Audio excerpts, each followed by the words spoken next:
আপনি কি জানেন যে 6টি কাজ করলে শয়তান অনেক কষ্ট পায়? তো চলুন তা জানতে আল্লাহকে ভালোবেসে ভিডিওতে লাইক দিয়ে চ্যানেলটি সাবস্ক্রাইব করি। তো একদিন আমাদের প্রিয় নবী হযরত মুহাম্মদ সাল্লাল্লাহু আলাইহি ওয়াসাল্লাম শয়তানকে দেখলেন যে সে খুবই ব্যথিত।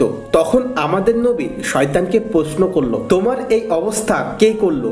উত্তরে শয়তান বলল, হে আল্লাহর রাসূল, আপনার উম্মতদের 6টি কাজ খুবই কষ্ট দেয়। নাম্বার 1, যখন তারা একে অপরের সাথে সাক্ষাৎ হলে সালাম আদান প্রদান করে। নাম্বার 2, যখন তারা মুসাফা করে। নাম্বার 3, যখন কোনো কাজ করবে বলে আশা রাখে এবং সেই কাজ করার পূর্বে ইনশাআল্লাহ বলে। নাম্বার 4, গুনাহ করার পরে মহান আল্লাহ রব্বুল আলামিনের কাছে তাওবা প্রার্থনা করে। নাম্বার 5, যখন কোনো মানুষ আপনার নাম শোনে এবং সাথে সাথে দরুদ পাঠ করে।